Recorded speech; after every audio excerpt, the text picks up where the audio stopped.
우리 말씀 같이 봅시다. 마가복음 14장 1절로 11절입니다.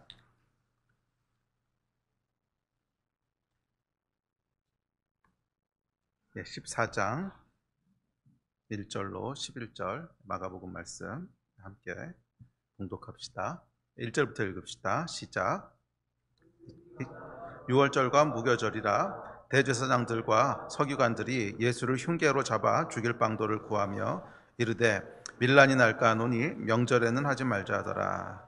예수께서 베다니 나병 환자 시몬의 집에서 식사하실 때에 한 여자가 매우 값진 향유 곧 순전한 나드 한 옥합을 가지고 와서 그 옥합을 깨뜨려 예수의 머리에 부으니 어떤 사람들이 화를 내어 서로 말하되 어찌하여 이 향유를 300데나리온 이상에 팔아 가난한 자들에게 줄 수 있었겠도다 하며 그 여자를 책망하는지라. 예수께서 이르시되 가만두라. 너희가 어찌하여 그를 괴롭게 하느냐. 그가 내게 좋은 일을 하였느니라. 가난한 자들은 항상 너희와 함께 있으나 아무 때라도 원하는 대로 도울 수 있거니와 나는 너희와 항상 함께 있지 아니하리라.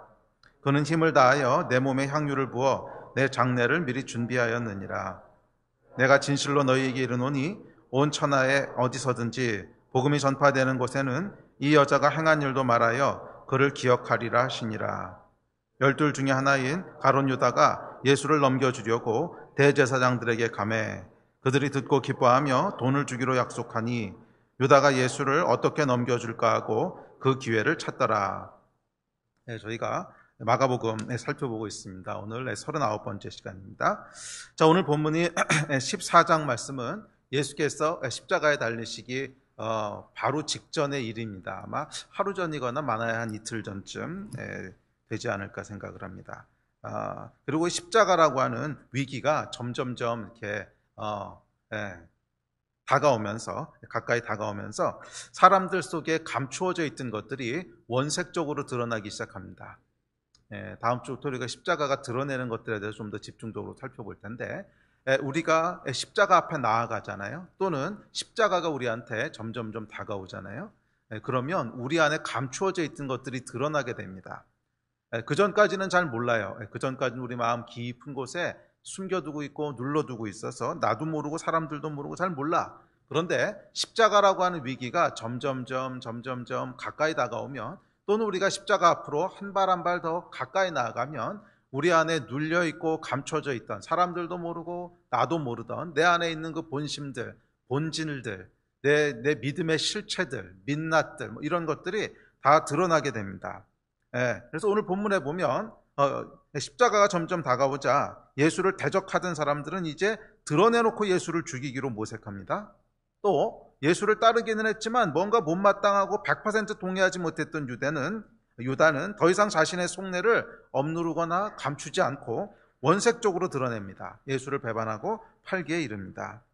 반면 예수를 정말로 사랑했던 한 여인은 300데나리온이나 하는 그 아주 비싼 향유를 깨서 예수께 붓고 또 그의 장례를 준비하기 위해서 아주 비합리적이고 비효율적인 행동을 합니다. 맞아요, 여러분. 사람은요, 위기가 닥쳐봐야 그 안에 진짜 뭐가 있는지를 알 수 있게 됩니다. 위기가 닥쳐봐야 본심이 드러납니다. 저와 여러분은 어떨까요?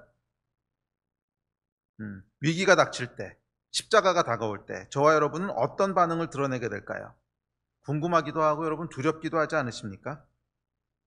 위기가 다가올 때 저와 여러분에게서 드러나게 되는 진짜는 뭘까? 두렵지 않으세요? 그런 생각들 여러분 한번 해보시지 않으셨어요? 야, 정말 초대교회 때나 아니면 중국 가정교회 핍박이 한창 심했을 때 같은 그런 핍박이 온다면 나는 어떻게 반응할까? 이런 생각들 여러분 해보지 않으셨어요?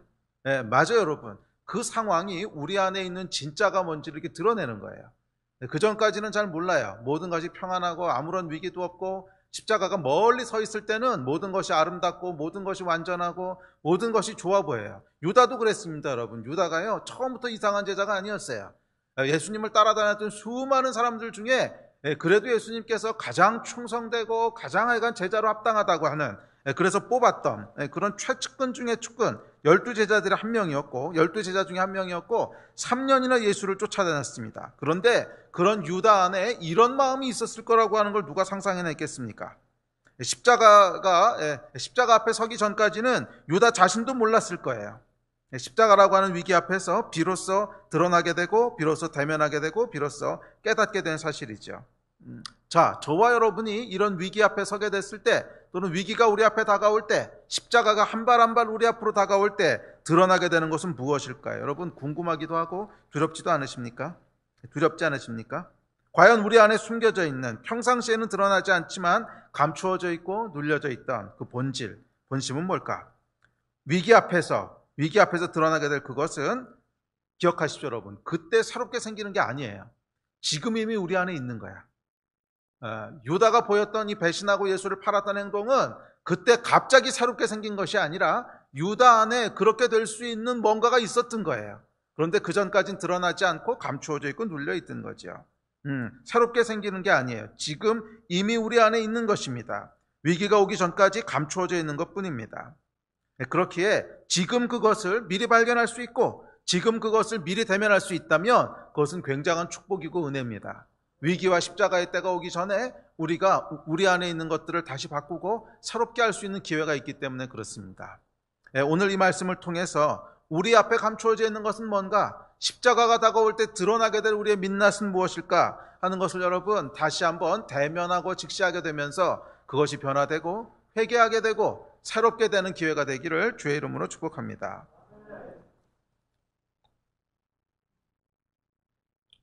자, 그래서 오늘은 십자가의 위기 앞에서 드러나는 감추어진 본심이 무엇인지를 살펴보려고 합니다. 과연 내가 생각하는 예수를 따르는 것의 본질은 뭔가? 또 내가 믿고 있는 이게 믿음의 본질이야 라고 생각하는 그 본심은 뭔가? 어쩌면 나도 잘 모를 수 있어요. 어쩌면 사람들도 모를 수 있어요. 위기가 다가오기 전엔 잘 안 드러나니까. 그렇지만 그것을 우리가 끄집어내서, 말씀 앞에서 끄집어내서 내 안에 예수를 따른다고 하는 것, 그 본질은 무엇이라고 나는 생각하고 있나? 나는 믿음이라고 하는 것의 본질은 무엇이라고 생각하고 있나? 내 안에 있는 깊은 곳에 있는 그 본심들, 본질들, 내가 믿고 있는 믿음의 실체들을 끄집어내서 그것을 다시 한번 살펴보면서 좋은 것이라면 감사하고 그렇지 않고 당황스러운 것이라면 주님 앞에서 다시 한번 것이 고침받고 새롭게 되는 그런 시간이 되기를 축복합니다. 성령께서 드러내시고 고치는 시간이 되기를 예수의 이름으로 축복합니다. 자, 오늘 본문에 보시면 이 십자가 위기 앞에서 드러나는 세 종류의 사람들이 등장합니다. 세 종류의 사람들이 그 안에 있는 민낯들, 본심들을 드러내면서 반응하기 시작하는데 세 종류의 사람입니다. 첫 번째 종류의 사람들이 있습니다. 그들은 위기가 오면 예수를 대적하고 죽이려는 사람들입니다. 1절, 2절이 이렇게 얘기합니다. 자, 1, 2절 같이 읽읍시다. 시작.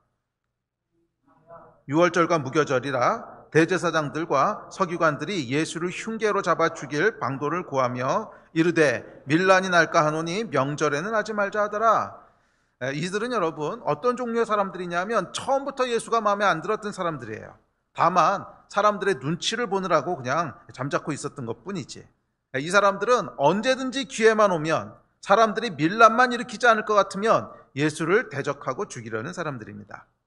이 사람들은 여러분 하나님을 두려워하지 않습니다. 이들이 두려워한 것은 사람들의 반응이에요. 사람들의 민심이었을 뿐입니다. 예수를 잡아 죽일 그런 궁리를 하면서도 이게 정말 하나님이 원하시는 거야? 묻지 않습니다.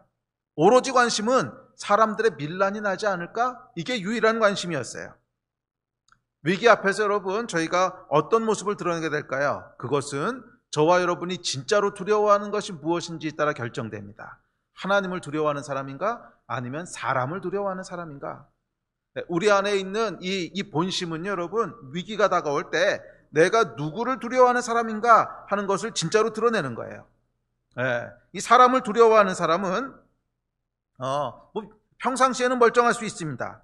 굳이 나서서 교회를 핍박하거나 교회 불지르거나 이러지 않습니다. 그러나 위기의 때라고 하는 것은 뭐냐면 세상이 하나님의 사람들을 핍박할 때, 교회가 큰 위기 가운데 처하고 환난 가운데 처할 때, 그런 때가 오면 반드시 하나님을 핍박하는 편에 서게 된다는 거예요.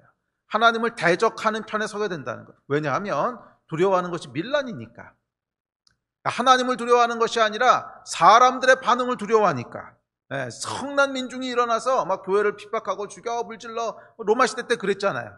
네로가 그것을 조장했을 때 많은 사람들이 교회에 대해서 속은 거죠. 하여간 분노하고 때려 부수고 불 지르고 죽이고 이럴 때 여러분, 이들은 무엇을 두려워했겠어요? 밀란을 두려워했다 그랬잖아. 하나님을 두려워하는 것이 아니에요.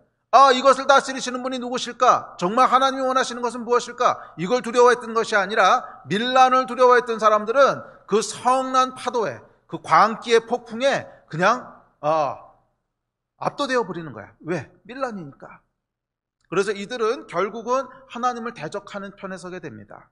그러면 여러분 기억하십시오. 내가 진짜 두려워하는 존재가 누군가? 정말 하나님을 두려워하는 사람인가? 아니면 사람들의 반응을 두려워하는가?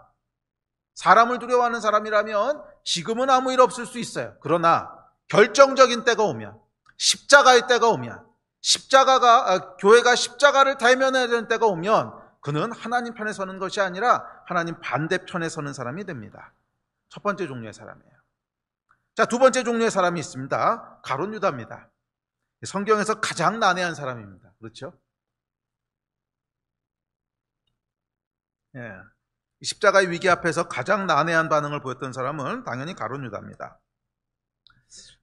이 유다에 대한 기록은 성경을 찾아보면 그렇게 많지 않습니다. 이 사람이 어떤 백그라운드를 가졌는지 거의 잘 몰라요. 그런데 하여간 이 반응을 보면 굉장히 당황스러운 사람인 것은 분명합니다. 유다는 처음에 살펴봤던 대제사장들처럼 대놓고 예수를 죽이려 하는 그런 안티가 아니었어요. 아니, 이 사건 이전까지는 가장 측근에서 예수님을 따랐던 12사도 중 한 명이었습니다. 가장 충실하고 믿을 만한 제자로 보였던 사람 중 하나였습니다. 그러니까 예수님께서 돈꾀를 맡기시죠. 돈꾀를 여러분 믿을 만하고 충성된 사람한테 맡기지 의심가고 못 믿은 사람한테 맡기겠어요? 측근 중에서도 가장 믿음직하고 충성되고 그래 보였던 사람이라는 거예요. 그런데 십자가 위기를 앞두고 드러나는 그의 민낯, 신앙의 민낯은 충격적입니다. 예수를 배반하고 팔아넘깁니다. 그래서 성경은 뭐라고 하냐면 차라리 그는 태어나지 않았으면 좋았더라 이렇게 얘기합니다. 14장 21절에. 자, 과연 위기 앞에서 드러난 유다의 민낯의 본질은 뭐였을까? 유다 안에는 도대체 뭐가 있었을까? 유다는 예수를 따라다니면서 왜 따라다녔나? 무엇을 예수를 따르는 것이라고 생각했나? 그가 생각했던 메시아는 무엇인가? 이런 유다 안에 있는 본질들을 한번 차근차근 살펴보면서 저와 여러분 안에는 또 다른 유다가 없는지 깊게 대면하는 시간이 됐으면 좋겠습니다. 베다니 시몬이라고 하는 사람의 집에서 식사를 하십니다. 근데 식사하는 중간에 여러분이 잘 아시는 본문의 사건이 일어납니다. 한 여인이 들어옵니다. 요한복음에 의하면 그 여인은 마리아라고 기록하고 있습니다. 이 한 여인이 들어오는데 순전한 나드 한 옥합을 가지고 와서는 그것을 깨뜨려서 예수의 머리에 붓고 그 머리카락으로 발을 닦았다고 기록하고 있습니다. 아무도 예상하지 못했던 행동이었습니다. 이 나드 한 옥합은 값으로 300데나리온이나 한다고 기록하고 있습니다.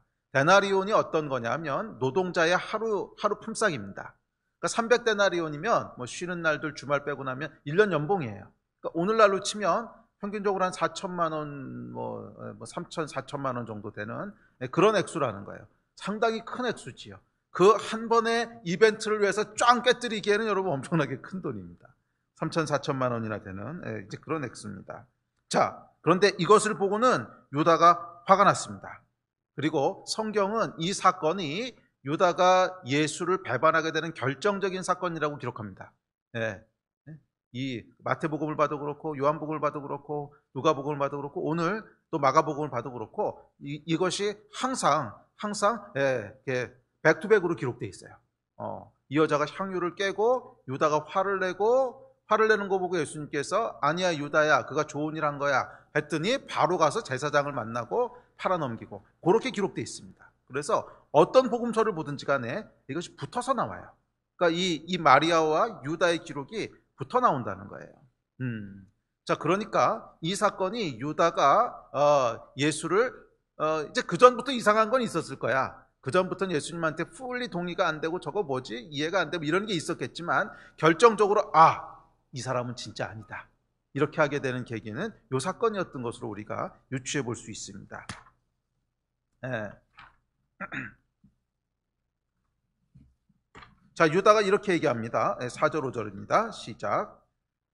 어떤 사람들이 화를 내어 서로 말하되 어찌하여 이 향유를 허비하는가? 이 향유를 300데나리온 이상에 팔아 가난한 자들에게 줄 수 있었겠소다 하며 그 여자를 책망하는지라. 요한복음은 이 화를 낸 어떤 사람이 유다라고 기록합니다. 요한복음도 한번 찾아볼까요? 시작. 마리아는 지극히 비싼 향유 곧 순전한 나드 한 근을 가져다가 예수의 발에 붓고 자기 머리털로 그의 발을 닦으니 향유 냄새가 집에 가득하더라. 제자 중 하나로서 예수를 잡아줄 가룟 유다가 말하되 이 향유를 어찌하여 300데나리온에 팔아 가난한 자들에게 주지 아니하였느냐 하니.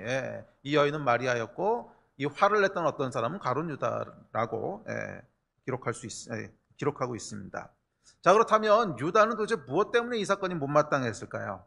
이유를 몇 가지 추측해 볼 수 있습니다. 첫 번째로 못마땅했던 이유는 효율적이지 않아 보였던 거예요. 유다는 여러분 계산에 굉장히 능했던 사람인 것 같습니다. 돈꾀를 맡았잖아요. 돈꾀를 맡았다고 하는 건 아주 현실적이고 계산에 능하고 이랬던 사람이라는 거죠. 효율적인 사람이었던 것을 추측해 볼 수 있어요. 그런데 이 효율적인 유다가 봤을 때 이게 너무 비효율적으로 보이는 거야. 아니, 그 비싼 향유를 깨뜨려서 예수께 붓는다고 뭐가 달라집니까? 그 한 번의 이벤트를 짠 해난다고 해서 나오는 아웃풋이 뭐야? 아웃풋이 아무것도 없는 거야. 그냥 짠한 향기 한 번 나고 다 사라져버리면 끝. 한 번의 이벤트. 그러니까 사역적으로나 사회적으로나 아무 보이는 아웃풋이 없어요. 그러느니 차라리 그 향유를 팔아서 300데나리온을 벌어가지고서 그 돈을 가지고 가난한 자들을 도우면 훨씬 좋은 것 아닙니까? 가난한 사람들도 도움을 받고 또 사역 홍보도 되고 사회적인 임팩트로 보나 뭐 사역적인 어떤 효율성으로 보나 당연히 그렇게 하는 것이 좋은 거야. 유다가 봤을 때 지금 이 여인이 했던 행동, 이 여인의 선택은 지극히 비효율적이고 아무 의미 없는 낭비처럼 보였습니다. 그래서 유다가 이 마리아를 책망합니다. 아니 그 비싼 향유가 있으면 가난한 자들을 돕는 좋은 일, 아웃풋이 있는 일에 쓰지. 왜 허망하게 허비하고 그냥 꽝 깨서 버리면 그걸로 끝이잖아. 아무것도 남는 게 없잖아. 아무 효과도 없잖아. 왜 그렇게 허망하게 허비하고 낭비하느냐는 거죠. 그런데 예수께서 이상한 말씀을 하십니다. 6절에 보면 예수께서 이렇게 말씀하십니다. 시작. 가만두라. 너희가 어찌하여 그를 괴롭게 하느냐? 그가 내게 좋은 일을 하였느니라. 가난한 자들을 돕는 일, 그 좋은 일, 아웃풋이 있는 일보다 지금 이 여인이 한 일이 더 좋은 일이라는 거예요. 유다가 전혀 예상하지 못했던 말을 예수님이 하세요. 그가 더 좋은 일을 했다는 거야. 유다의 생각이 복잡하게 돌아가기 시작합니다. 그러니까 이분은 비효율적인 분일 뿐만 아니라 가난한 자들에게는 전혀 마음이 없는 사람이구나. 가난한 자들에게는 전혀 마음이 없는 사람이구나. 메시아라면 당연히 이 민족을 구원해야 되는데, 메시아라면 당연히 구제하고 선행하고 인권과 평등과 이 나라의 운명과 뭐 이런 이 세상을 정말 이 나라를 구원하고 바꾸려고 하는 그런 의지가 있어야 될 텐데, 그런 의지는 없어 보이고 이 사람은 보니까 자신을 향해서 표현되는 소모적인 신앙 표현, 아무 의미도 없는 일에 4천만 원을 낭비하는 광적인 열정을 좋은 일이라 칭찬하는구나. 소망이 없다. 그리고 유다의 마음이 흔들린 것 같습니다. 자, 그런데 여러분, 이 유다의 항변에서 아무 의미 없다고 생각하는 이 의미는 도대체 뭘까요? 당연히 그것은 가난한 자들을 구원하는 거예요.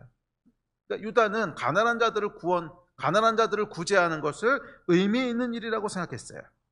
유다에게 의미 있는 신앙생활, 예수를 따름으로써 일어나고 또 경험하게 될 어떤 변화, 예수가 이 땅에 있음으로 말미암아 일어날 임팩트, 그것을 유다는 무엇이라고 생각한 거예요? 가난한 자들이 구제받고 소외된 자들이 도움을 받고 세상의 빛과 소금이 되고 사회적 약자들을 돕고 인권과 공의와 자주와 독립과 이 나라가 하여간 뭔가를 행함으로 세상을 좀 더 공의롭고 아름답고 살만하게 만드는 그런 결과가 있는 일, 그게 유다가 생각했던 의미고 그게 유다가 생각했던 예수를 따라갔을 때 기대하는 바였던 거예요. 그렇지 않습니까? 유다가 예수를 쫓아가면서 기대했던 것들은 이런 거라는 거야.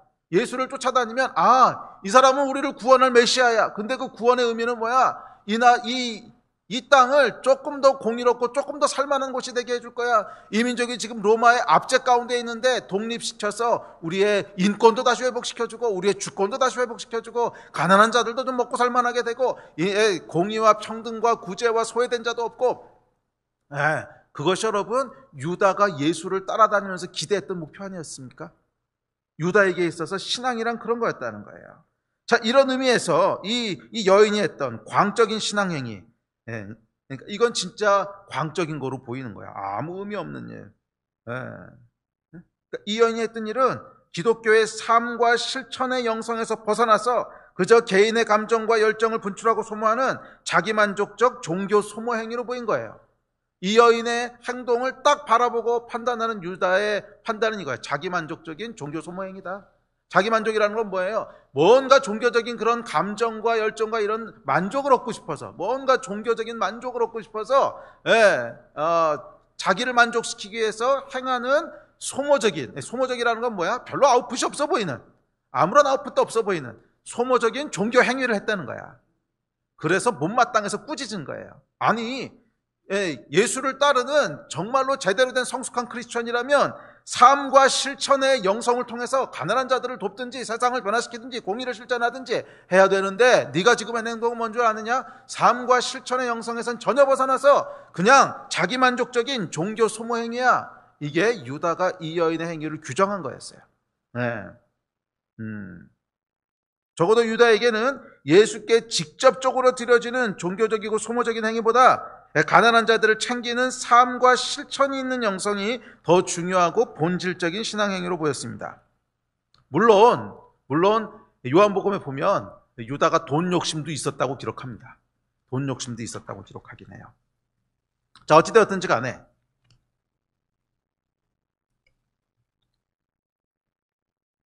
유다의 깊은 곳에 있었던 신앙의 본질이 무엇인지 보이십니까?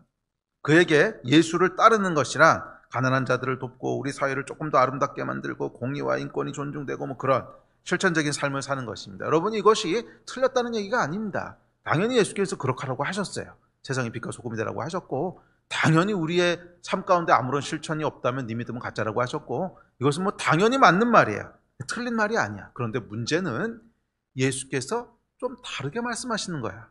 이때 조금 다르게 말씀하시는 거야. 이 유다를 보고서 그러니까 예수께서 유다가 아니라 마리아가 행했던 이 행위를 좋은 일이라고 하시는 거예요. 좋은 일. 그간에게 좋은 일을 했다는 거야. 좋은 일을 했을 뿐만이 아니라 복음이 전해지는 것은 어디든지 이 여인이 했던 일도 함께 전하라는 거야. 왜? 복음의 본질이 그 안에 있다는 거야. 그렇지 않습니까? 뭐 이 여인이 그냥 향유된 사건이 뭐 모든 복음이 전해지는 곳에 전해져야 될 만큼 뭐 그런 게 아니잖아요. 왜 모든 복음이 전해지는 것이 이것도 함께 전하라고 하셨어요? 복음의 본질이 뭔지를 이 여인이 지금 행했다는 거야. 복음의 본질이 뭔지를 이 여인이 행했다는 거야. 그래서 복음이 뭔지를 명확하게 하기 위해서 복음이 전해지는 곳마다 이 여인이 행한 일도 같이 전하라는 거야. 그게 복음이라는 거야. 자, 이 말을 듣고 유다의 마음이 더 복잡해지기 시작합니다. 아니, 이 사람 뭐지? 아니, 이 사람 나르시스트인가? 예수에 대한 믿음이 흔들립니다. 합리적인 유다에게 예수는 지극히 자기중심적인 존재로 보이기 시작합니다. 가난한 자들, 구제, 인권 이런 실천적이고 사회적인 선보다 자기를 위해서 쏟아지는 종교적이고 소모적인 어떤 헌신적인 행위를 더 좋은 일로 여겨. 그렇지 않습니까? 아니, 그 돈 가지고 가난한 자들을 돕는 게 더 좋은 일이라고 하셔야 될 것 같은데, 그렇지 않고 지금 여기서 일어난 일은 뭐야? 아무것도 없잖아. 4천만 원이라는 엄청난 돈을 예수한테 종교적이고 소모적인 자기만족적인 어떤 그걸 가지고 쫙 깨뜨렸는데 하하하 좋은 일이다 이러고 있는 것처럼 보이는 거야. 이거 뭐지? 아주 자기중심적인 사람이고 혹시 나르시스트 아니야? 신뢰가 흔들리기 시작합니다. 유다의 신념과 맞지 않는 거예요. 유다의 생각과 맞지 않는 거예요. 유다에게 예수는 유다 자신의 신념에 부합되는 기대주였지 자신의 모든 생각을 버리고 따라야 될 절대주가 아니었어요. 유다가 기대했던 예수를 따르는 것은 세상을 바꾸고 변화시키는 것이고, 엄밀한 의미에서 예수는 그 일을 이루어가는 수단이었지, 이런 것과 독립적으로 존재하는 그 존재 자체가 목적인 이런 존재는 아니었다는 거야. 자, 그런데 세 번째 인물이 등장합니다. 바로 마리아, 향유를 부은 이 여인이에요. 유다와는 정반대편에 서 있는 사람입니다.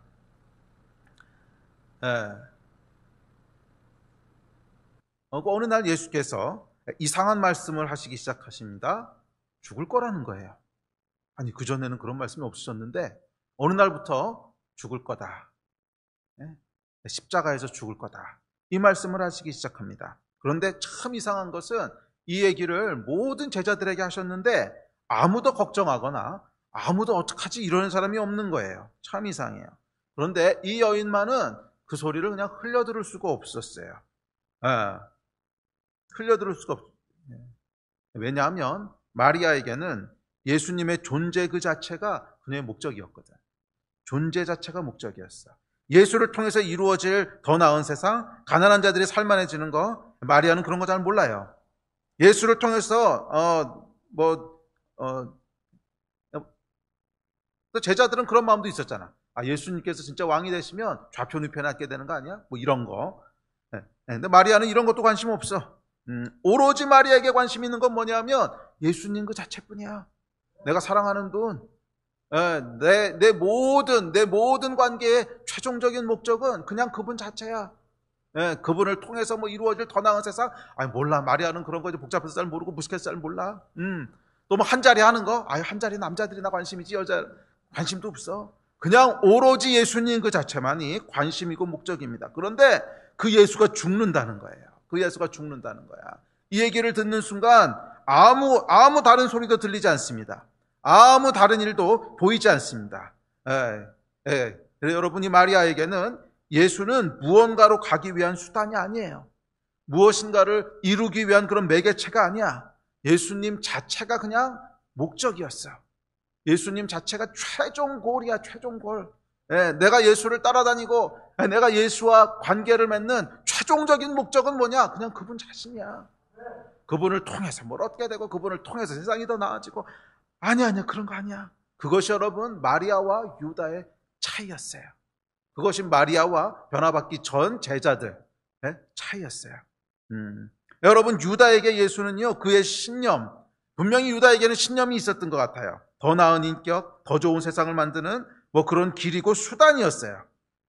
또 제자들에게 예수는 뭐 좋아하고 따라하고 존경하고 하는 것 같았지만 결국 그들의 꿈이 있어. 예수께서 왕이 되셨을 때 한 자리 오르는 거, 좌표우편에 앉는 그 꿈을 이루는 어떤 매개체고 수단이었어요. 그런데 마리아는 달랐어요. 마리아에게 예수는 어떤 것을 이루거나 어떤 것을 얻기 위한 길이나 매개체가 아니에요.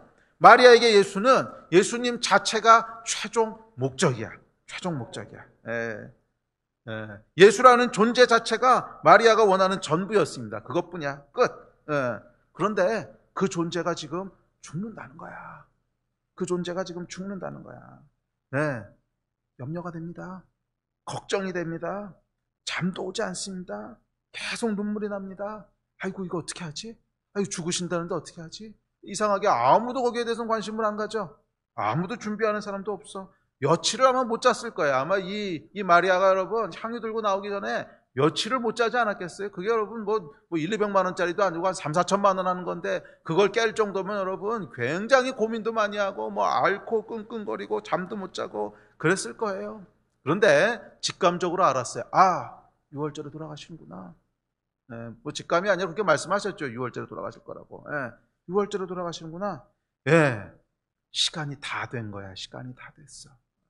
말릴 수도 없는 것 같고 막을 수도 없는 것 같고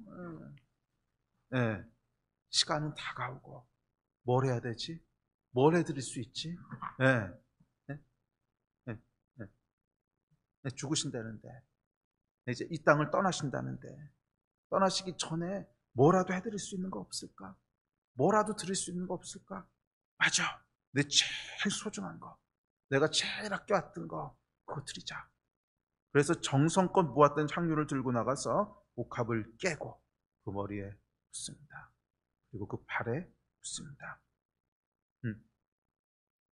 여러분, 유대인 여인들에게 이 향유라고 하는 것은 결혼 준비금입니다. 그래서 아주 어렸을 때부터 수입이 조금씩 생기면은 조금씩 향유를 사가지고 모았다가 결혼할 때 쓰는 거예요.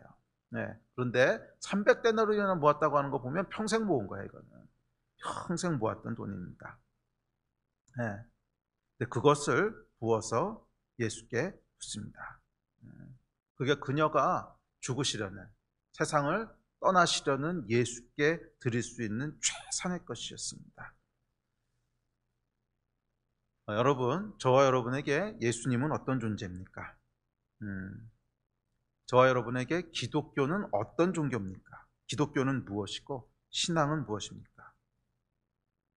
정말 살아계신 예수님과의 인격적인 관계입니까? 아니면 예수를 통해서 이루거나 얻거나 보고 싶은 어떤 것입니까? 여러분의 기독교는 어떤 기독교입니까? 여러분의 복음은 어떤 복음입니까? 여러분의 예수는 어떤 예수입니까? 정말 예수님과 인격적인 관계를 누리는 그것이 여러분의 복음입니까? 아니면 예수를 통해서 이루어질 또는 예수를 통해서 얻게 될, 꼭 기복신앙을 얘기하는 거 아닙니다. 유다도요, 뭐 기복신앙은 아니었어요. 그의 신념이 있었던 것 뿐이지. 아니, 사회를 조금 더 살만한 곳이 되게 하고 가난한 자들을 조금 더 돕자고 하는 게 뭐 나쁜 거 아니잖아요. 뭐 당연히 하나님도 관심 있으신 것이고, 뭐 당연히 좋은 거예요. 그렇지만 그 어떤 것이 여러분의 본질이십니까? 아니면 예수님 자체가 여러분의 관심이십니까? 우리가 이 뭐 구원 또는 복음에 대해서 얘기하면서 예수 그리스도와의 인격적 관계라는 표현을 씁니다. 그렇죠? 예수님과 인격적 관계가 있어.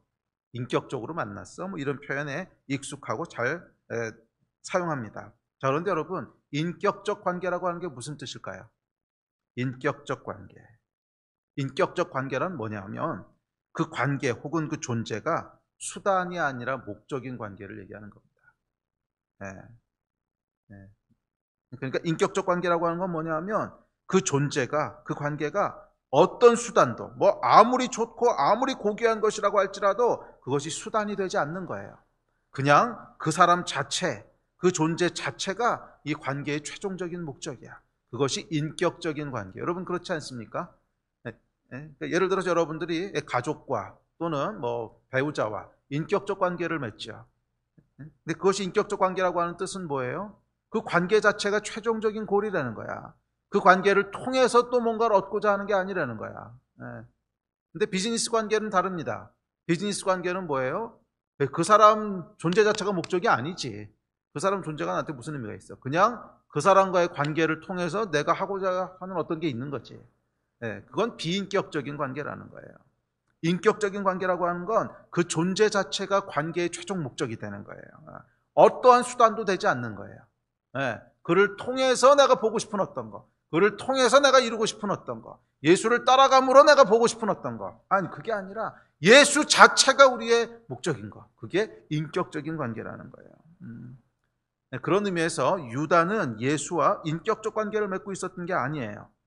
유다는 유다 자신이 생각하는 신념과 어떤 유토피아를 이루는 수단으로 예수를 생각했던 것 뿐이고, 그래서 그 수단이 그 수단인 예수가 자기의 신념을 이루어줄 가능성이 없다고 생각하자 그냥 그를 팔아버렸어요. 유다가 예수를 통해 기대했던 것은 뭐 기대했던 그의 신념이나 생각이 꼭 악하고 잘못됐고 뭐 그랬다는 뜻이 아닙니다. 그저 그가 예수와 인격적 관계가 아니었다는 것 뿐이야. 그리고 어쩌면 유다가 소망했던 것들이 뭐 그렇게 나쁜 게 아니었어요. 적어도 표면적으로는 뭐 속으로 무슨 생각 돌아가는지 모르겠지만 적어도 표면적으로는 가난한 자들 돕자는 건데 뭐가 나빠. 그리고 당연히 그거 예수님께 소망하시는 것하고도 크게 다르지 않습니다. 또 뭐 당연히 크리스천들이 해야 될 일 크게 다르지 않아요. 뭐 소외된 자들 돕고 뭐 가난한 자들 돕고 또 뭐 조금 더 공의로운 세상이 되도록 하고 크리스천이 해야 되는 일과 다르지 않아. 그런데 문제는 그저 유다가 예수와 인격적 관계에 있었던 것은 아니라는 거야. 예. 포인트는 이거예요. 그저 유다에게 예수는 이 좋은 일, 이 하나님의 뜻을 이루어가는 매개체였고 수단이었지 예수 자체가 목적은 아니었다는 거야. 뭐 제자들도 마찬가지였습니다. 제자들도 여러분 예수님과 인격적 관계에 있었는지는 잘 모르겠어요. 뭐 그들이 예수를 좋아하지 않았다는 건 아니야. 존경하지 않았다는 것도 아니야. 그렇지만 그들에게는 예수 자체보다 더 큰 관심이 있었어요. 그런 관계는 인격적이라고 부르는 게 아니라는 거야. 인격적 관계는 뭐냐 하면 그 존재 자체하고 다른 것을 비교할 수 없는 거야. 그 존재 자체가 가장 크고 중요한 거야. 그것이 인격적인 관계입니다. 그러나 마리아는 달랐습니다. 이 마리아에게 마리아에게 예수를 따르는 것, 마리아에게 예수를 믿는 것은 무언가를 이루기 위한 수단이 아니었어요. 마리아에게 예수는 그냥 목적 그 자체였습니다. 존재 자체가 목적이었습니다. 마리아는 예수와 이런 관계 속에 있었습니다. 그리고 이런 마리아에게만 예수께서 죽으시겠다 하는 말씀이 들리는 거예요. 잘 기억하세요, 여러분. 예수와 인격적인 관계에 있는 사람만 예수님의 말씀이 들려요. 예수와 인격적인 관계에 있는 사람만 예수의 말씀이 들려요. 분명히 예수께서 모든 제자들을 다 모아놓고 모든 사람이 들을 수 있게 말씀하셨거든요. 죽을 거야, 십자가에 달릴 거야, 부활할 거야. 모든 제자들한테 아주 퍼블릭하게 전부 다 얘기했는데 왜 마리아만 기억하고 들었는가? 마리아만 예수와 인격적인 관계가 있었던 거야. 기억하세요. 오늘날도 저와 여러분이 언제 예수의 음성을 듣게 되는가? 그분과 인격적인 관계가 있을 때 듣게 되는 거예요. 그분이 내 인생의 최종적인 목적이고 그분이 그러니까 내가 예수 믿고 따라가고 또 뭐 신앙생활하고 모든 것의 최종적인 목적은 예수님 그분 자체야. 그분을 통해서 뭔가 이루게 되고 뭐 더 좋은 세상을 내고 어쩌고 저쩌고 다 좋은 일이지. 다 좋은 일이고 옳은 일이고 해야 될 일이지만 그건 다 두 번째, 세 번째 얘기고 그건 그냥 그렇게 따라가다 보면 결과적으로 나타나게 되는 얘기들이고 그것이 나의 목적은 아니라는 거야. 그것이 나의 목적은 아니라는 거야. 나의 목적은 예수님 그분 자체야. 나의 관심은 예수님 그분 자체야. 예수 그리스도라고 하는 그 인격 그분 자체가 내가 예수를 따라가는 이유고 예수를 믿는 이유고 예수를 섬기는 이유야. 그렇게 해서 내가 뭐 조금 더 선한 행동을 하게 되고 조금 더 뭐 공의롭게 살게 되고 어쩌고 하는 것들은 그 예수님을 따라가다 보니까 나타나는 결과지. 그 결과가 목적을 대신할 수 없다는 거예요. 아주 미묘한 차이입니다, 여러분. 다 옳은 말 하는 거거든. 틀린 말 하는 거 아니잖아요. 뭐 공의롭게 살자, 뭐 긍휼을 가지고 살자, 가난한 자들 돕자. 틀린 말 아니고 분명히 이사야에서도 여러 번, 성경에서도 여러 번 강조했던 얘기고 당연히 하나님이 원하시는 것이고 세상의 빛과 소금이 되라 예수께서 직접 말씀하셨고 당연히 다 좋은 일들이지. 그런데 여러분 좋은 일에 속지 말아야 돼요. 결국 유다도 좋은 일에 속은 거거든. 이 좋은 일이 예수 자체를 대체해버렸어. 예수와의 인격적인 관계를 대체해버렸어. 살아계신 인격이신 예수님과의 관계가 아니라 무엇을 해야 되고 하지 말아야 되는 종교와 윤리와 양심과 의무와 도덕과 이런 비인격적인 것들이 예수라고 하는 정말 살아계신 그 한 분 인격과의 관계를 대체해버린 거야. 이 인격적인 관계가 여러분 있으십니까? 예수님의 사랑 때문에 감격해서 울고 그 은혜 때문에 막 고마워서 어쩔 줄을 모르고 예수님 그런 마음이 막 따뜻해지고 좋아지고 예수님만 생각해도 야 그분 너무 좋아. 이 예수님 자체에 대한 인격적인 관계가 있어요. 오늘날 여러분 너무나 많은 크리스천들과 너무나 많은 기독교가 예수를 다른 것으로 대체해버리지 않았습니까? 예수와의 인격적인 관계를 해야 되는 의무와 비전과 목표와 선행과 구제와 공의와 인권과 틀린 얘기는 아니야. 다 좋은 것들이야. 그런데 예수님이라고 하는 이 한 분 인격, 그분과의 사랑의 관계를 이런 것들로 대체해버리지 않았냐는 거예요. 적어도 오늘 본문은 이 두 가지를 대조적으로 보여주고 있지 않습니까? 유다와 마리아의 반응을 통해서. 인격적인 관계를 여러분 맺고 계십니까? 예수와 인격적 관계가 있다는 게 뭐예요? 적어도 인격적 관계라는 건 죽는다 그러면 걱정되고 슬퍼하는 거야. 제자들은 여러분 죽는다는데도 아무도 슬퍼하지도 않고 아무도 걱정하지도 않아. 오로지 아유 죽으시면 그 다음에 어떻게 하는 거지? 죽으시면 그 다음에 우리는 어떻게 되는 거지? 이딴 것만 생각하고 있지. 예수께서 죽으신다는 것에 대해서 아무도 염려하고 슬퍼하지 않아요. 여러분, 인격적인 관계는 예수께서 죽는다 그러면 슬퍼하는 거예요. 그리고 인격적인 관계는 죽는다 그러면 걱정되고 마음이 아프고 잠이 안 오는 거야. 그리고 인격적인 관계는 기쁘다 그러면 나도 기쁘고 신나고 막 흥분되는 거예요. 그리고 인격적인 관계는 내가 잘한 것이 있으면 막 그분께 가가지고 보여드리고 싶고 자랑하고 싶고 알려드리고 싶은 거야. 또 잘못한 것이 있으면 인격적인 관계는 마음이 아프고 미안해서 어쩔 줄 모르는 거야. 인격적인 관계는 내 제일 좋은 것, 가장 좋은 것을 막 드리고 싶고 주고 싶고 먹여드리고 싶고 이런 게 인격적인 관계예요. 여러분 그렇지 않습니까? 정말 사랑하는 이 뭐 가족이나 아이를 낳거나 이러면은요, 이 아이에게 막 좋은 거 있으면 입혀주고 싶고 먹여주고 싶고 예쁜 거 주고 싶고 막 그렇잖아. 그게 뭐야? 인격적인 관계인 거야. 그리고 이 인격적인 관계가 우리의 신앙의 핵심이고 본질이라는 거예요. 성경은 이것을 사랑이라 그랬어. 그래서 성경이 뭐라 그래요? 결국 신앙의 핵심은 딱 두 개라는 거야. 하나님을 사랑하고 이웃을 사랑하라는 거야. 복음의 핵심 가운데는 뭐 선행을 많이 하고 구제를 많이 하고 공의롭게 해서 그건 다 그냥 결과들이야, 결과들. 그거 하는 것이 복음이라고 말씀하지 않았어.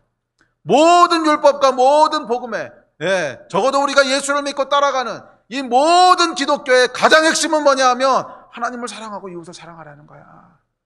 하나님을 수단으로 삼지 말고 이웃을 수단으로 삼지 말라는 거야. 하나님과 인격적인 관계를 가지며 이웃과 인격적인 관계를 가지라는 거야. 그 존재 자체가 나에게 가장 큰 관심이고, 그래서 그 존재가 아프다 그러면 나도 막 아픈 것 같고, 그 존재가 죽는다 그러면 나도 걱정되고 막 잠도 못 자고, 그 존재가 정말 기쁘다 그러면 나도 막 기쁘고, 이게 여러분 인격적인 관계예요. 이것이 아니라 그 존재 자체가 존재를 넘어서 내가 그것을 통해서 뭔가 보고 싶은 게 있어. 뭔가 완전한 사회가 되는 걸 보고 싶어. 그러니까 우리 나라와 사회가 조금 더 공의롭고 정의롭게 되는 걸 보고 싶어. 아니면 내가 조금 더 영적이고 나은 사람이 되고 싶으면 이런 거라도. 하여간 뭐 고귀하고 좋고 뭐다 그런 것들이야. 다 좋은 것들이야. 아무리 좋은 거라고 할지라도 그것이 예수의 존재 자체를 대체해버리는 순간 기억하세요. 우리의 민낯은요 가롯 유다라는 거야. 예수를 팔아버리는 거야. 정확하지 않습니까, 여러분? 수단이 뭐예요? 목적이 아니고 수단. 팔아서 내가 목적인 것을 찾는 거잖아. 가롯 유다 여러분, 민낯이 뭐예요? 예수를 파는 거야. 예수를 수단으로 삼는 거야. 예수를 팔아서, 예수를 수단 삼아서 내가 원하는 것을 이루고 보고 싶어 하는 거야. 절대로 여러분 예수와의 인격적 관계를 대체할 수 없어요.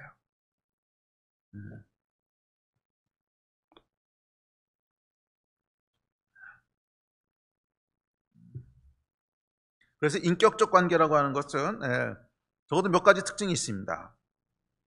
첫 번째 특징은 뭐냐면 인격적 관계는 그 사랑의 대상이 아닌 다른 사람의 눈에는 이상하게 보이고 이해할 수 없는 낭비와 소모처럼 보입니다. 자, 예를 하나 들어볼게요. 뭐 가족, 배우자 또는 자녀가 불치병에 걸렸어요. 그런데 병원에서 뭐라 그러냐면 너무 늦어서 가능성 제로입니다. 이건 절대로 못 삽니다. 가능성 제로입니다. 그러니까 지금 이 병 걸려서 살아나는 사람은 100만 명 중에 한 명도 없습니다. 자, 그렇다면 여러분은 어떻게 하시겠어요? 효율성을 생각하고 합리적으로 생각한다면 가능성 제로니까 그냥 편안히 죽도록 둬야 되는구나, 이렇게 하시겠습니까? 아니면 가능성 제로라고 아무리 과학이 얘기를 해도 집 팔고 땅 팔고 차 팔고. 그래서 이것저것 할 수 있는 일, 사기 맞아가면서까지도 다 해보시겠습니까? 당연히 후자 아니겠어요? 당연히 후자 아니겠어요? 아무리 가능성이 제로라고 해도, 뭐 집도 팔고 땅도 팔고 있는 재산 다 팔아가지고서 어떻게든지 시도해 보려고 하지 않겠습니까? 왜? 그게 인격적인 관계야. 제 3자의 눈에는요, 어리석어 보여요. 저거 어차피 저렇게 해봐야 안 되는 건데. 그렇잖아요. 가능성 제로인데.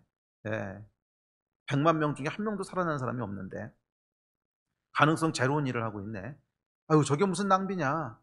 조금 합리적으로 생각하면 어차피 저 사람은 돈을 써도 죽고 안 써도 죽어. 치료를 받아도 죽고 안 받아도 죽어. 그럴 거면 돈이라도 세이브하는 게 합리적인 생각 아니에요?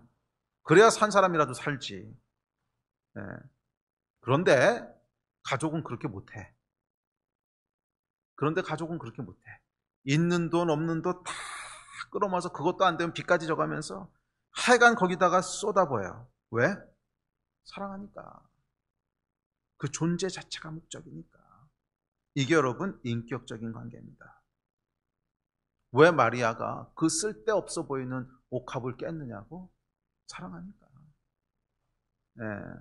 사람들 눈에는요 이상해 보였을 거예요. 낭비처럼 보였고 소모적으로 보였고. 아니 저렇게 한다고 뭐가 달라져? 아니 300데나리온이나 되는 거를 깨가, 아이고 아무 의미도 없는 일에. 아이고 그까지 한 번의 이벤트에 저게 이제 뭐 하는 짓이다냐. 이해할 수 없었어요. 왜? 인격적인 관계가 아니었으니까. 주변에 있는 사람들에게는요 예수는 그냥 하나의 수단이었지 그 존재 자체가 목적이 아니었어요. 그래서 그 사람들 눈에는 마리아의 향유옥합이, 우리가 드리는 사랑의 헌신과 눈물의 예배가 소모적인 종교 행위로 보이는 거예요. 아무런 아웃풋도 없는데 왜 저 소모적이고 낭비적인 걸 하지? 사람들은 이해할 수 없어요. 이게 여러분 인격적인 관계의 첫 번째 특징이에요. 그래서 여러분 잘 보십시오. 예수를 알지 못하는 사람들, 그러니까 크리스천이 아닌 사람들은 우리가 예수님 앞에 나아가서 기도하고 또 예배하고 또 헌신하고 하는 게 이해가 안 돼. 저거 한다고 뭐 달라지나? 그래서 그 사람들이 기대하는 기독교는 뭔지 아십니까? 사회에 선한 일을 하고 구제도 좀 많이 하고 그런 거지. 교회에서 예배하고 정말 주님 앞에 나와서 무릎 꿇고 울고 하는 거 보면 아이고야 저거는 광신이지. 이해가 안 되는 거야. 이해가. 왜? 인격적인 관계가 아닙니까? 인격적인 관계는 여러분 그 관계 밖에 있는 사람은요 이해할 수가 없어요. 그냥 보면 이상해 보이고 낭비적으로 보이고 소모적으로 보이는 거야. 그게 원래 그런 겁니다. 그래서 이 향유컵을 깼던 마리아도요 사람들이 다 책망했다 그러잖아요. 뭐 하는 거냐 너 지금. 그럴 바에야 그 돈 가지고 팔아서 가난한 자를 돕지. 둘째,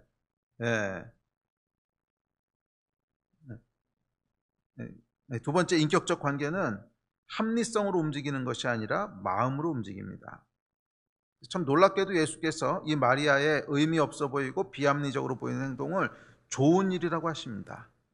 좋은 일이라고 하십니다. 유다가 항변했을 겁니다. 아니 예수님 생각해 보십시오. 그 300데나리온을 정말 잘 사용하는 길은 팔아서 가난한 자들 주는 거 아닙니까? 그게 하나님이 원하시는 것이고 참된 크리스천의 삶 아닙니까? 아니 예수님 장례 준비한다고 그 한 번의 이벤트를 위해서 4천만 원을 쓴다고 제정신입니까? 그런데 예수께서 말씀하십니다. 그녀를 괴롭게 하지 말아라. 그녀가 내게 한 일이 좋은 일이다. 아니 도대체 무엇이 좋은 일이라는 말씀입니까? 향유를 깨서 투자해서 그래서 나온 게 뭔데요? 효과가 뭔데요? 아무것도 없잖아요. 정말 아무것도 없을까요? 아니요 여러분. 한 가지 있어요. 왜 예수께서 좋은 일이라고 하셨나? 마리아의 마음. 그 마음을 받으신 거잖아. 얘가 이렇게 나를 생각하는구나. 자기의 가장 소중한 것을 깨서 나의 죽음을 준비하는구나. 이 마음. 예. 그러니까 예수께서 좋은 일이라고 하신 것은 향유를 사용해서 얻는 효율성이 아니었어요. 예. 향유를 드린 마리아의 마음, 예수께 드리는 그 마음입니다. 네, 여러분, 정말로 예수께서 원하시는 것이 무엇인지 보이십니까? 정말 예수께서 기뻐하시는 일이 무엇인지 보이십니까? 미안하지만 그건 선한 크리스천이 되는 게 아니야. 정말 예수께서 원하시는 것은 소외된 자들 돕고 뭐 세상의 빛과 소금이 되고 사회적 약자를 돕고 뭐 인권이 어떻고 뭐가 어떻고 아니야. 물론 그거 틀렸다는 얘기는 아니에요. 물론 예수님도 그거 원하시고 당연히 그렇게 되길 원하시고 또 그렇게 하라고 하셨어요. 그렇지만 예수님께서 1차적으로 원하시는 것은 그게 아니야. 예수께서 1차적으로 우리에게 원하시는 건 뭐냐면 예수께서 죽는다 그러면 슬퍼하는 거야. 예수께서 힘들다 그럼 나도 힘들어하는 거야. 예수께서 기쁘다 그러면 세상 어떤 것보다 훨씬 더 기뻐하고 즐거워하는 거야. 예수께서 원하시는 것은 이 마음 원하시는 것이지 선한 크리스천이 되기 원하시는 게 아니에요. 정말 예수께서 원하시는 것은 예수께서 십자가에서 달리신다는 말에 슬퍼하는 거야. 예수께서 죽으신다는 말에 잠 못 이루는 것이고 예수께서 죽으신다는 말에 아끼고 아꼈던 향유를 깨뜨려서 그 발에 붓는 거야. 예수께서는 주 너의 하나님을 사랑하라고 하셨지 착한 크리스천이 되라고 하지 않으셨거든. 그건 그냥 결과일 뿐이지. 여러분, 오늘날 현대교회 안에, 현대 기독교 안에, 저와 여러분 안에 착하고 선하게 살아야겠다는 크리스천들은 많지만 정말 예수님 앞에 눈물로 향유를 깨뜨려 그 발에 붓는 사람들은 얼마나 될까? 정말 예수께서 원하시는 것은 합리적이고 효율적인 선행이 아닙니다. 정말 예수께서 원하시는 것은 인격적인 관계 속에서 마음으로 움직이는 거예요. 예수께서도 그렇게 하셨잖아요. 정말 예수께서 합리적이고 효율적으로 움직이셨다면 십자가 안 지셔요. 우리하고 예수님하고 누가 더 가치가 있어? 당연히 예수님이 가치가 있지. 우리하고 무지렁이 아니야.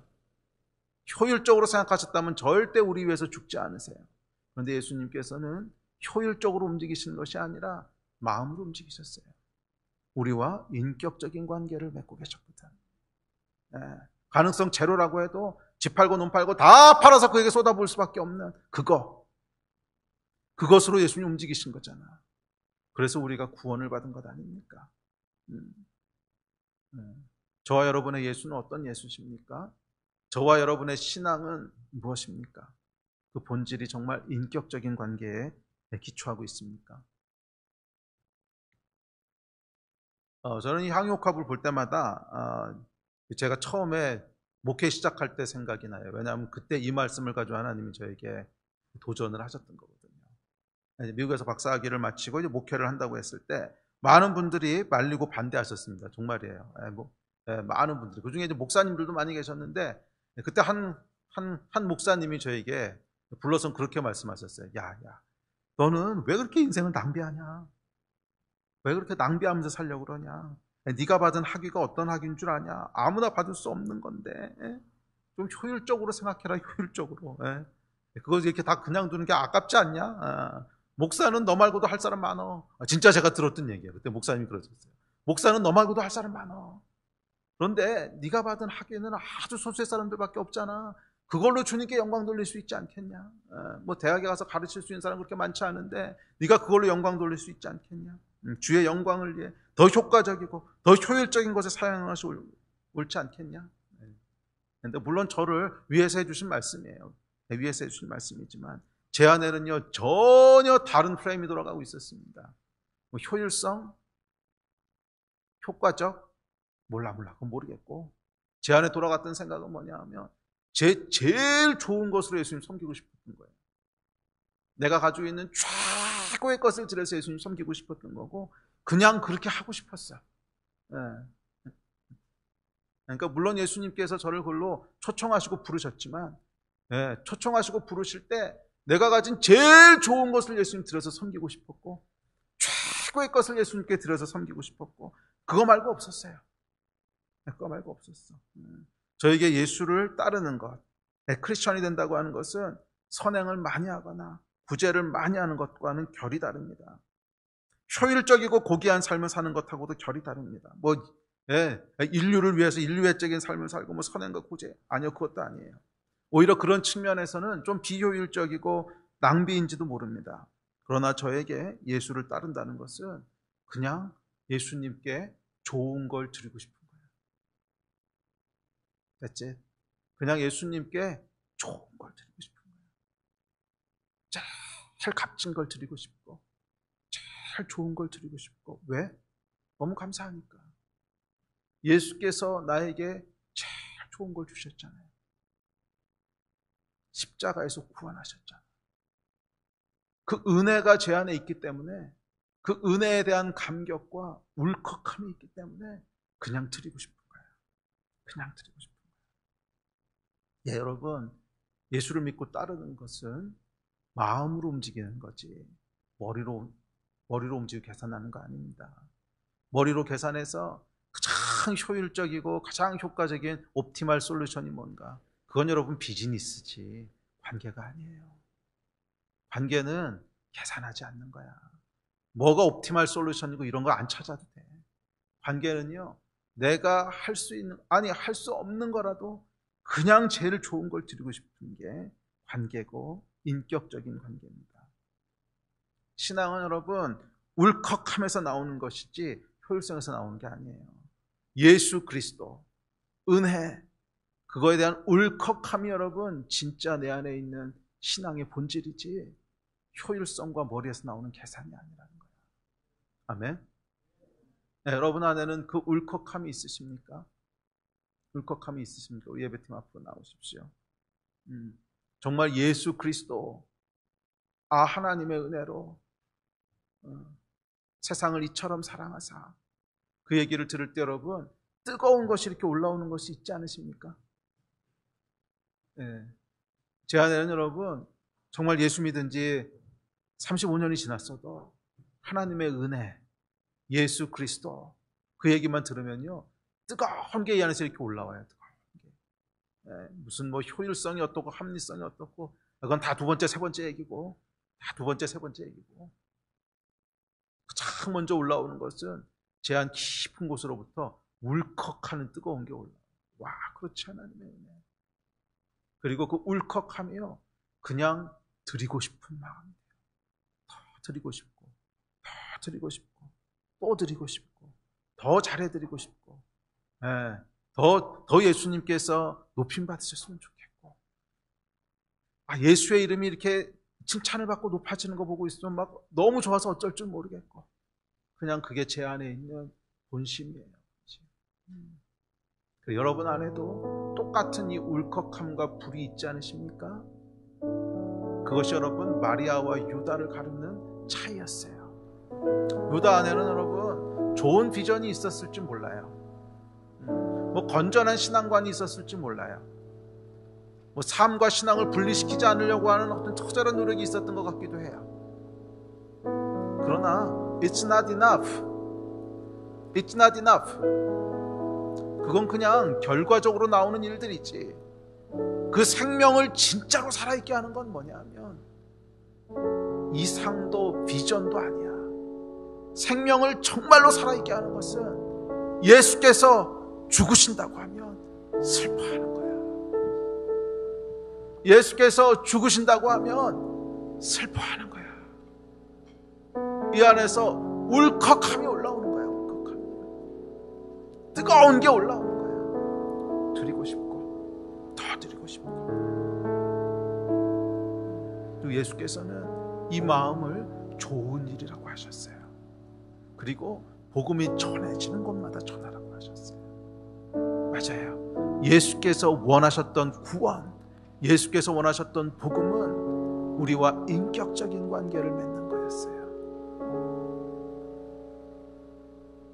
저와 여러분이 믿는 예수는 어떤 예수입니까? 저와 여러분이 믿는 기독교는 어떤 기독교입니까? 어쩌면 오늘날 너무나 많은 사람들이 착하고 선한 크리스천이 되는 것은 기독교라고 생각을 하는 이 오류에 빠져 있지 않습니까? 정말 이 점점 어려워져가는 이때 예수께서 찾으시는 것은 조금 더 합리적이고 조금 더 효율적인 가룟 유다가 아니라 조금 생각 없는 것 같고 조금 충동적인 것 같아도 예수 앞에 향유를 부었던 이 여인이 아니겠습니까? 어쩌면 지금이 우리의 향유를 들고 주 앞에 나아가야 될지도 모르요. 억지로 하실 필요 없어요. 억지로 하는 건 아무 의미도 없으니까 그 마음을 예수님 찾으세요. 정말 예수님 앞에 드리고 싶고 쏟고 싶고 더 드리고 싶은 그것이 더 많이 더 명확하게 드러나고 요구되는 때가 아닌지 모르겠습니다. 그런 여러분 되시기를 주의 이름으로 축복합니다. 아멘. 같이 좀 일어나셔서 기도하실까요?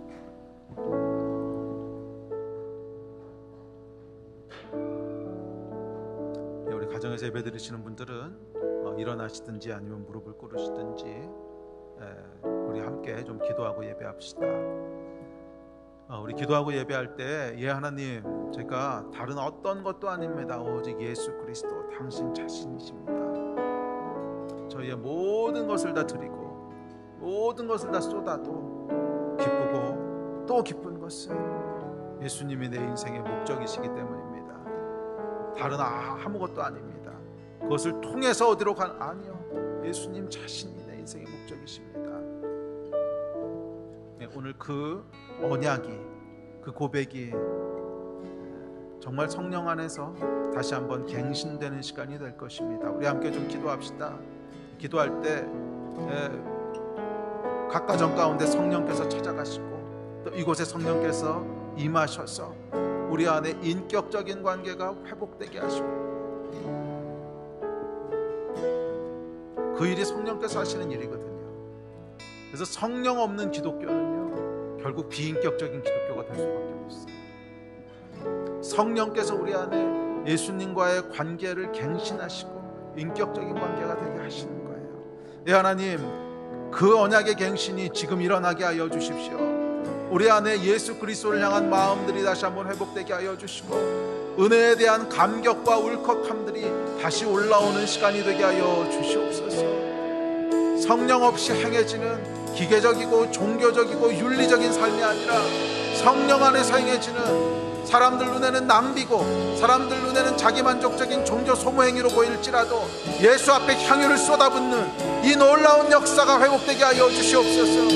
이 하나님 기뻐하시는 일들이 다시 회복되게 하여 주시옵소서. 예수의 마음을 움직이는 일들이 회복되게 하여 주시옵소서. 마음들이 움직여지게 하여 주시옵소서.